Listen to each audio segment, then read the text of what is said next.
prezydent Rzeczpospolitej Polskiej, pan Andrzej Duda. Ekscelencjo, wielce szanowny panie prezydencie, szanowni państwo, z wielką radością witam w Warszawie, witam w Polsce pana prezydenta Stanów Zjednoczonych Ameryki, pana Donalda Trumpa. Ogromnie się cieszę z tej wizyty w Warszawie, która jest jedną z pierwszych wizyt międzynarodowych pana prezydenta, bo ona podkreśla naszą więź i wysoką jakość sojuszu Polski i Stanów Zjednoczonych. Pokazuje też, że jesteśmy i wzajemnie oceniamy się jako lojalnych partnerów, jako tych, którzy współdziałają na wielu płaszczyznach, między innymi na płaszczyźnie bezpieczeństwa w ramach Sojuszu Północnoatlantyckiego. In NATO alliance. And today, this was one of the topics of our discussion that we had during our tete-a-tete meeting with Mr. President, followed by a plenary session of our two delegations. We talked about the presence of American soldiers in Poland. We talked about strengthening security of our part of Europe, including the eastern flank of NATO. We discussed generally the security situation in this part of Europe. Apart from that, we mentioned the situation in Ukraine. We talked about the upcoming Zapad 17 military exercise, which will take place in Belarus. We also talked about contracts connected with the modernization of the Polish armed forces. We discussed the already entered into agreement between Poland and the United States on purchasing Patriot missiles.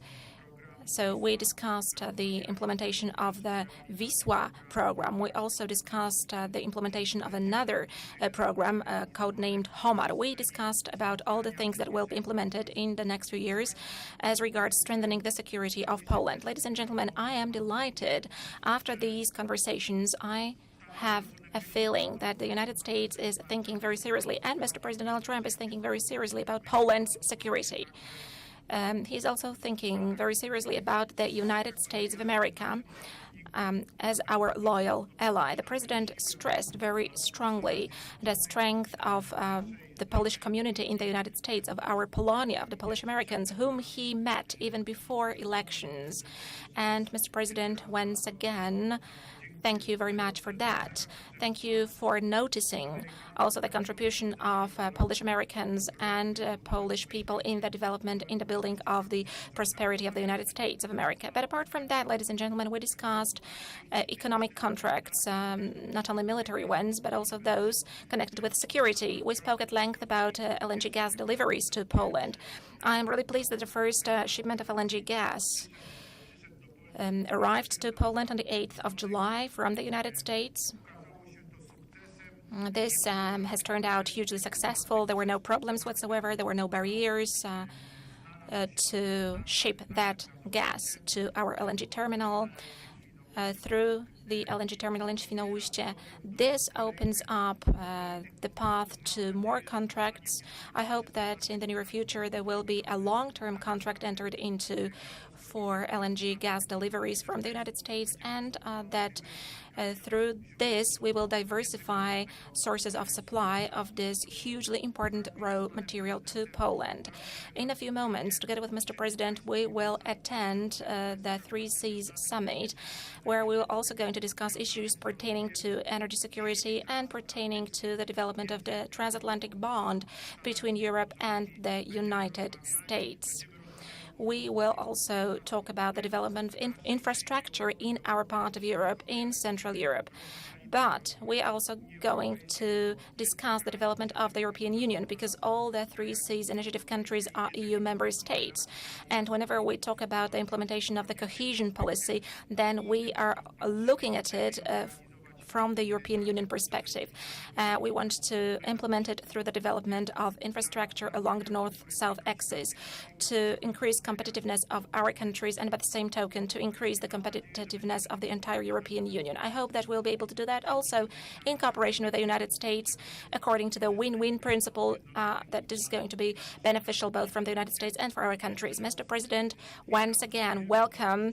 I'm hugely delighted with your visit in Poland and in my capacity as President of the Republic of Poland. Thank you very much on the behalf of the entire Polish society, of the Polish people, for coming to Poland. Thank you, Mr. President. The President of the United States, Mr. Donald Trump, the floor is yours.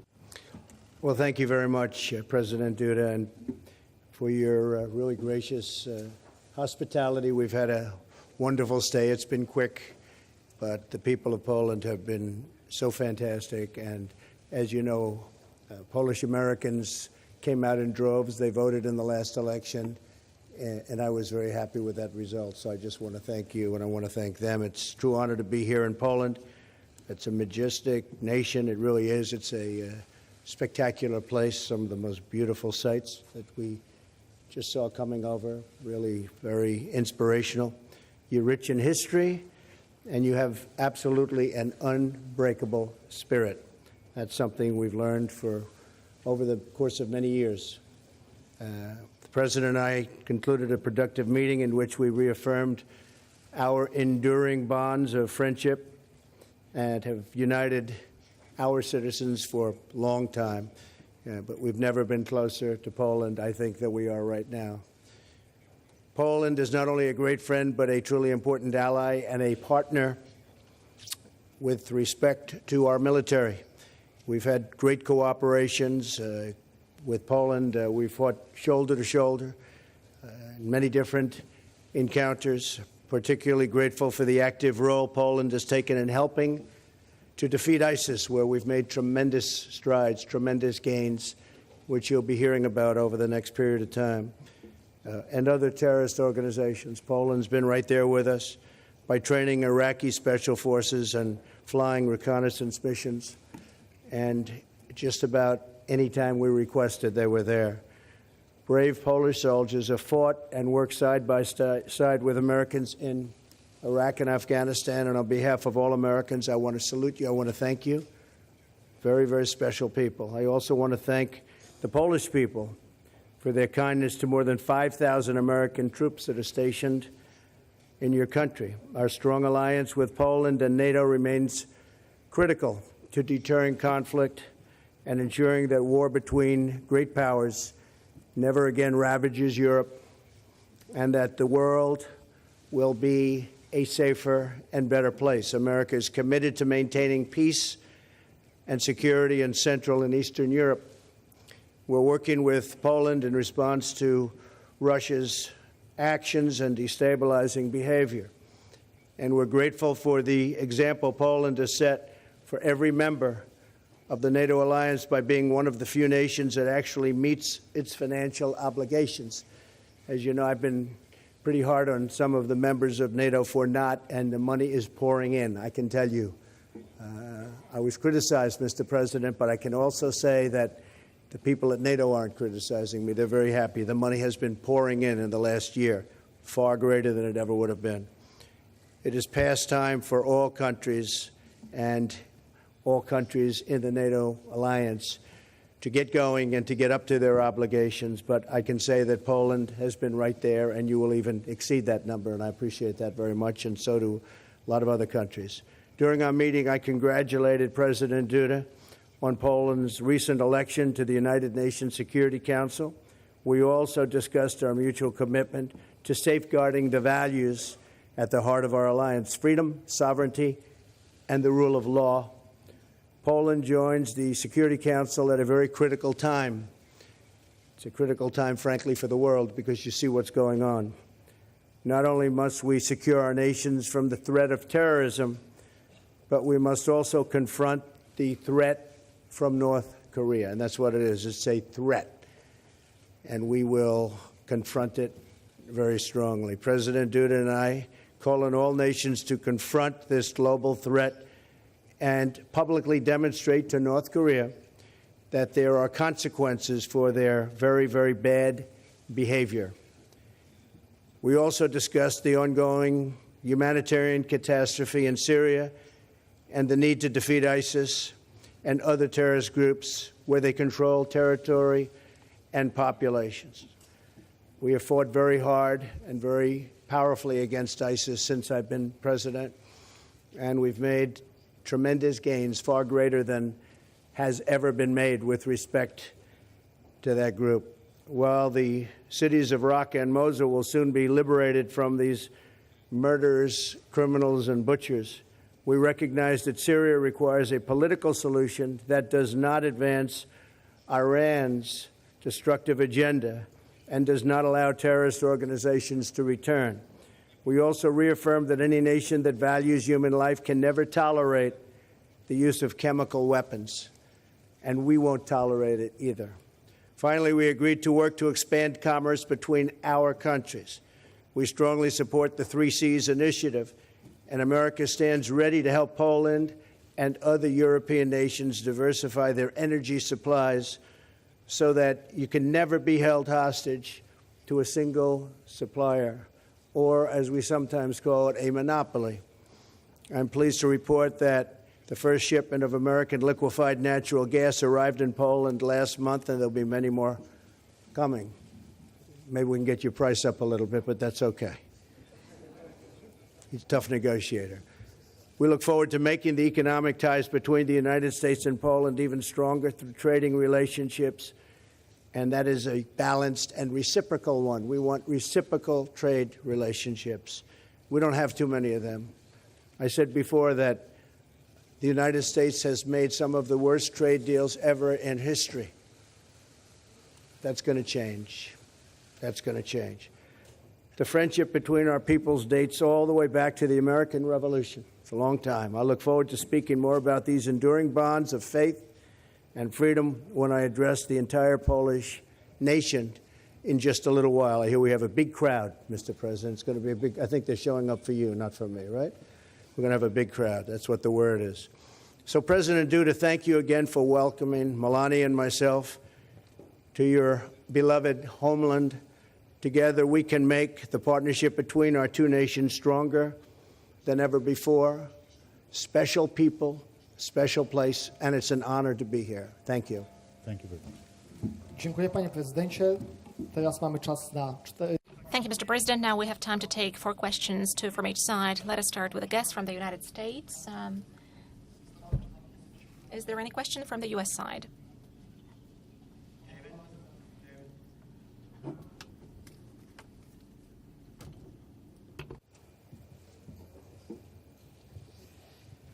Thank you, Mr. President. In light of North Korea's latest ICBM testing, do you think they're beyond redemption, or is there a chance they might actually make a U-turn? And are you willing and ready to launch military action against them? and if I may, I have to ask about this. Since you started the whole wrestling video thing, what are your thoughts about what has happened since then? I mean, CNN went after you and has threatened to expose the identity of a person they said was responsible for it. I'd like your thoughts on that. Yeah, I think what CNN did was unfortunate for them. As you know now, they have some pretty serious problems. They have been fake news for a long time. They've been covering me in a very dishonest way. Do you have that also, by the way, Mr. President? But CNN and others, I mean, I know others. NBC is equally as bad, despite the fact that I made them a fortune with The Apprentice, but they forgot that. But I will say that CNN has really taken it too seriously, and I think they've hurt themselves very badly, very, very badly. And what we want to see in the United States is honest, beautiful, free, but honest press. We want to see fair press. I think it's a very important thing. We don't want fake news. And by the way, not everybody is fake news, but we don't want fake news. Bad thing, very bad for our country. As far as North Korea is concerned, I don't know. We'll see what happens. I don't like to talk about what I have planned, but I have some pretty severe things that we're thinking about. That doesn't mean we're going to do them. I don't draw red lines. President Obama drew a red line, and I was the one that made it look a little bit better than it was, but that could have been done a lot sooner, and you wouldn't have had the same situation that you have right now in Syria. That was a big mistake. But I think we'll just take a look at what happens over the coming weeks and months with respect to North Korea.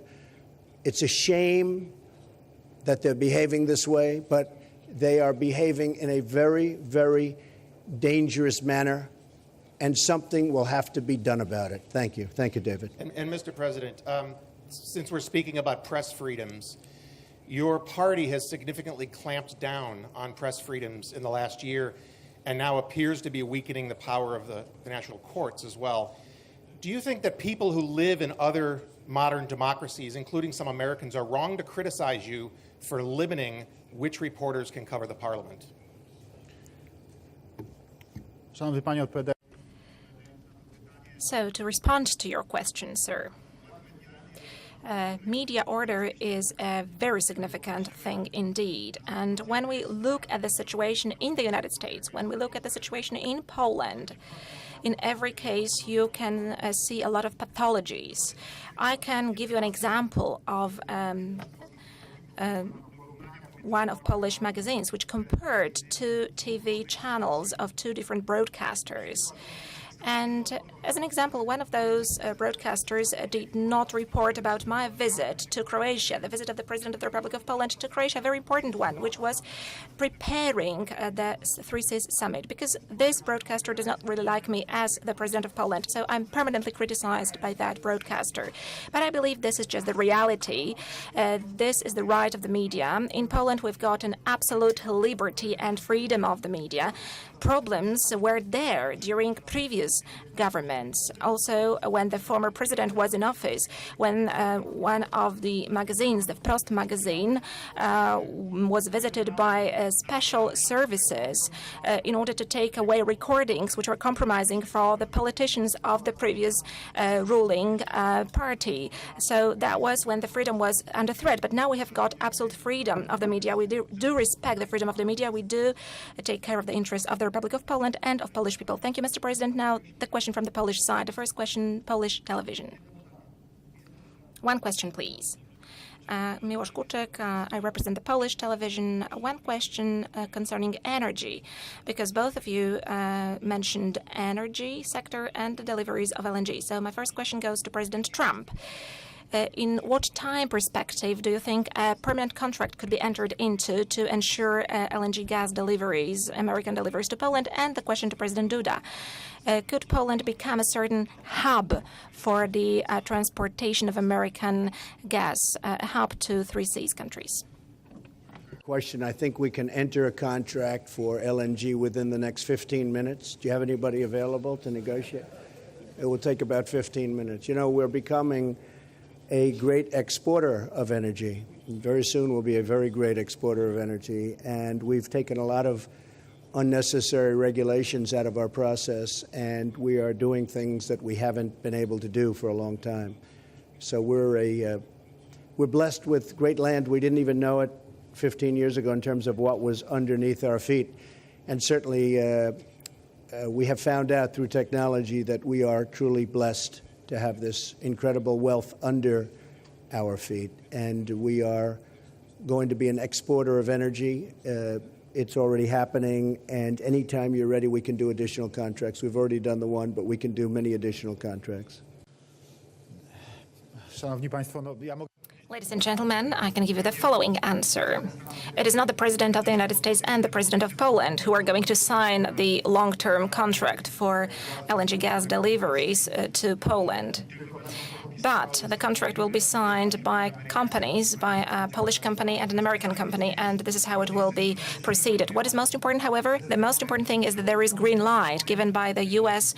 government, by the U.S. administration, that there is an incentive given by Americans for us to buy gas from the United States. And on our side, on the Polish side, on the side of the Polish authorities, there is also this green light, and there is interest in this particular thing. So I count that after relevant negotiations, I know that those negotiations are already ongoing. I believe that after the conclusion of those negotiations, there will be a long-term contract for U.S. LNG deliveries to our LNG terminal in Świnoujście. And answering the second part of your question, can we become a hub through which gas LNG gas, American gas, will flow to Central Europe? I am convinced that the answer is yes. I'm convinced that the answer is yes, and today we are going to talk about this also under the framework of the 3 Cs initiative. This is also connected with the establishment of an energy corridor, of a gas corridor along the north-south axis. But also in the future, this could ensure perhaps alternative supplies vis-à-vis Russian supplies, alternative supplies for Ukraine. This is of primary importance, and this is what we discussed today with Mr. President Trump. I'm convinced that the future is very rosy on this one, very bright, and the contracts will be entered into. And of course, we on our part, according to the needs, are going to develop our capacities as regards the reception of the LNG gas from the US and from other directions. Media is free in Poland. So now the question from a private broadcaster, TVN. Mr. Wrona, thank you very much.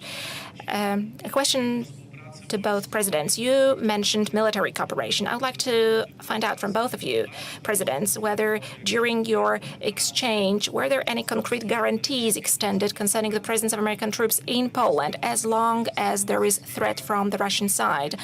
And how do you see the future, presidents, the future of the presence of American troops in Poland? Well, we didn't discuss guarantees, and we weren't really in that position to discuss guarantees, but certainly we've been here for a long time.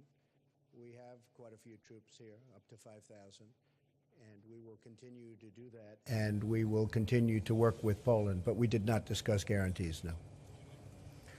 Panie redaktorze, rozmawialiśmy z panem prezydentem przede Well, sir, wszystkim o with Mr. sytuacji President, bezpieczeństwa, the jaka topic that we tutaj discussed jest. first and Rozmawialiśmy w foremost was the kontekście security tego, co dzieje situation się that we have w here. naszej części We Europy, w discussed in the kontekście context of what is happening in our manewrów, part w of kontekście Europe, in the manewrów context of the Zapad 17, o których już Zapad 17 wspominaliśmy. maneuvers, which we I z have tego already punktu mentioned. widzenia, And gdyby from nie ma that point of view, wątpliwości, there is no doubt że obecność that sił the amerykańskich presence of American troops and NATO troops in Poland today is absolutely justified from this perspective.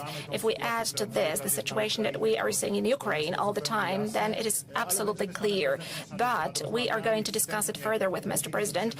We made an initial agreement to meet next year in the White House. We agreed that I will pay a visit to the United States next year. Of course, the details will be worked out later on, but that year is important both for us Poles and for the Polish Americans, because next year we are going to celebrate the centennial of Poland's regaining of independence. And I would like myself and Mr. President to stress together the importance of that year, because this shows the contribution of the Polish people to the welfare of the United States over the last 100 years. And the last question, American media, very briefly, please, because the presidents have got to attend the 3C summit in a minute. So perhaps Mr. President Trump is going to select the next journalist asking the question.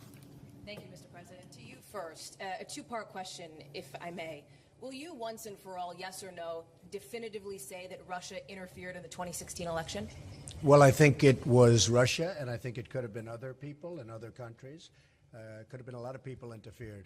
I said it very simply. I think it could very well have been Russia, but I think it could well have been other countries, and I won't be specific, but I think a lot of people interfere. I think it's been happening for a long time. It's been happening for many, many years. Now, the thing I have to mention is that Barack Obama, when he was president, found out about this in terms of if it were Russia, found out about it in August. Now, the election was in November. That's a lot of time. He did nothing about it. Why did he do nothing about it? He was told it was Russia by the CIA, as I understand it. It was well reported. And he did nothing about it. They say he choked. Well, I don't think he choked. I think what happened is he thought Hillary Clinton was going to win the election, and he said, let's not do anything about it. Had he thought the other way, he would have done something about it. So he was told in early August by presumably the CIA that Russia was trying to get involved or meddling pretty strongly with the election. He did nothing about it. The reason is he thought Hillary was going to win. And if he thought I was going to win, he would have done plenty about it. So that's the real question, is why did he do nothing from August all the way to November 8th? Why did he do nothing? His people said he choked. I don't think he choked. So the follow-ups for you on that, Mr. President, you again say you think it was Russia. Your intelligence agencies have been far more definitive. They say it was Russia. Why won't you agree with them and say it was? I'll tell you, let me just start off by saying, I heard it was 17 agencies. I said, boy, that's a lot. Do we even have that many intelligence agencies, right? Let's check it. And we did some very heavy research. It turned out to be 3 or 4. It wasn't 17. And many of your compatriots had to change their reporting, and they had to apologize, and they had to correct. Now, with that being said, mistakes have been made. I agree. I think it was Russia, but I think it was probably other people and or countries, and I see nothing wrong with that statement. Nobody really knows. Nobody really knows for sure. I remember when I was sitting back listening about Iraq, weapons of mass destruction, how everybody was 100% sure that Iraq had weapons of mass destruction. Guess what? That led to one big mess. They were wrong, and it led to a mess. So it was Russia, and I think it was probably others also, and that's been going on for a long period of time. But my big question is, why did Obama do nothing about it from August all the way to November 8th? He did nothing about it. And it wasn't because he choked. And before Dear I get to lady, it was two President Duda, questions. you talk Dear about lady, being dear angry at lady, President two Obama, questions. Mr. President. Thank you You very talk much. about having anger. Thank you very much. You must go. Very briefly follow up, Mr. Thank you very President. much. Why haven't you shown Dear that anger lady, toward Moscow? it was sir? 2 questions. Thank you very much. Can I ask of President Duda, Dziękuję please? panom prezydentom. Dziękuję President Duda. członkom President, delegacji. thank Dziękuję you państwu. to the members of the delegation. Thank you, ladies and gentlemen. Thank you, everybody, very much.